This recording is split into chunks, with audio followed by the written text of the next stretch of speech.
Securities, and today we are being joined by Ashi Anand from IME Strategies. A very good afternoon to both of you, and thank you so much for your time. Coming over to you, Ashi, what do you think about the Nifty Realty? It was the top gainer this week and it advanced for the sixth straight session. How do you see the valuation stacking up? Even the updates coming in from the companies, they are quite decent. So how do you see any opportunities left in Nifty Realty space, especially with the festive season around the corner? Hi, thank you for having me on the call. So we are quite positive about the whole real estate space. It is one of the sectors where we are overweight in our microtrends portfolio at Valcreate. So just if you just step back a bit, right? The strong momentum that you're seeing in real estate today is actually coming off a whole decade of weakness. 2010 to 2020 was really a period where sales growth was very weak. There was hardly any changes in prices. And affordability, which had become very high as it was. So real estate was unaffordable in 2010. As prices of real estate have remained largely stagnant, incomes have moved up and interest rates have come down. Affordability has increased quite significantly. That combined with COVID really increasing the requirement for people, the demand for homes increased quite significantly post-COVID. You're actually seeing a very strong combination of large long-term pent-up demand that real estate companies are benefiting from. And you're seeing this across the board, as in across residential markets, be it NCR, Bangalore, Bombay. Companies are kind of declaring pre-sales numbers which are higher than expected. And we really expect this trend to kind of continue over the coming few years. So real estate is a space we're quite comfortable with over the longer term perspective. Okay, hi Ashi, this is Shrishti joining in. Great to have you on Your Trades. But what is your take on the healthcare space? At this point in time, how do you see the positioning of this particular sector? Why I ask so is because majorly the earnings from the big pharma names, we have seen a decent set, a couple of them going ahead and upgrading their margin guidance as well.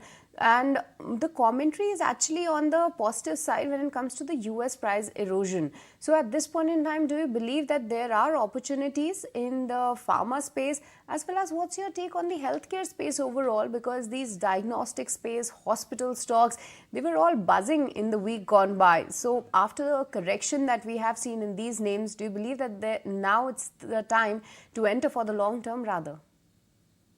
So possibly I'll just take each of these separately because each of these have quite different dynamics. So pharmaceuticals is clearly a space which is looking quite interesting. These stocks haven't really performed very well over the longer term, and therefore valuations are reasonably attractive.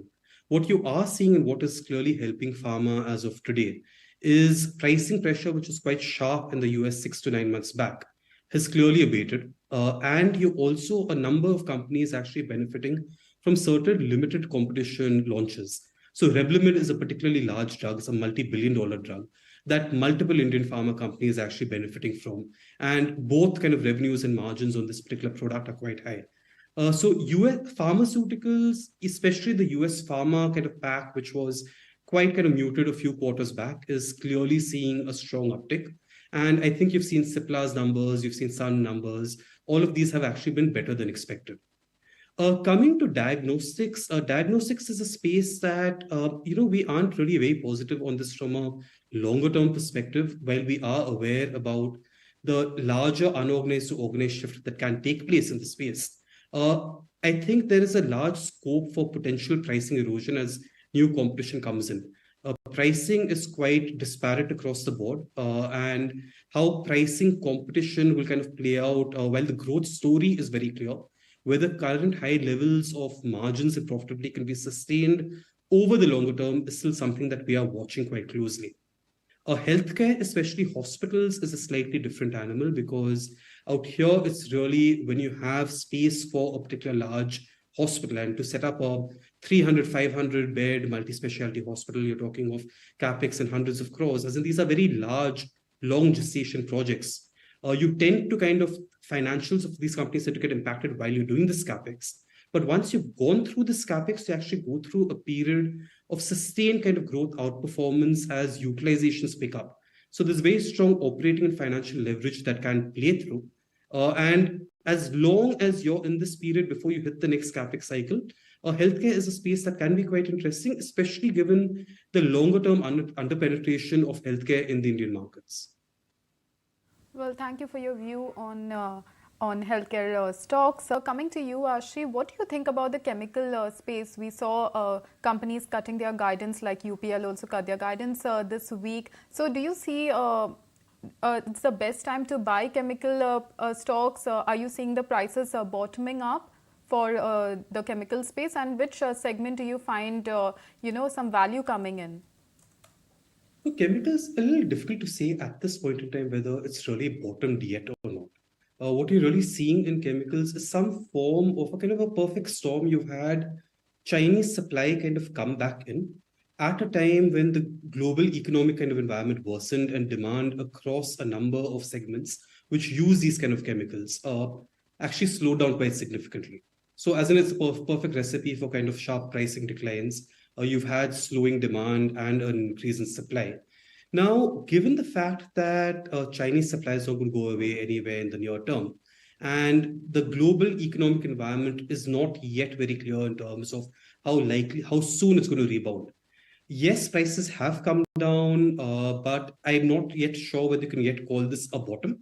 The longer term story on chemicals continues to be quite interesting in terms of the potential shift of value chains away from China towards India.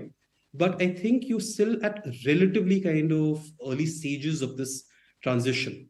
Now, clearly, within kind of chemicals, our focus would be on more specialty chemicals. The moment you're kind of in the more commodity end of chemicals, Chinese competition can be quite kind of aggressive. You need some kind of R&D to actually have some differentiation in your products to give you the longer term margin sustainability. Otherwise, as we've seen, pricing and margins can be very volatile in this segment, which is not very conducive for long term value creation. Okay, so that's the take coming in on the chemical stock.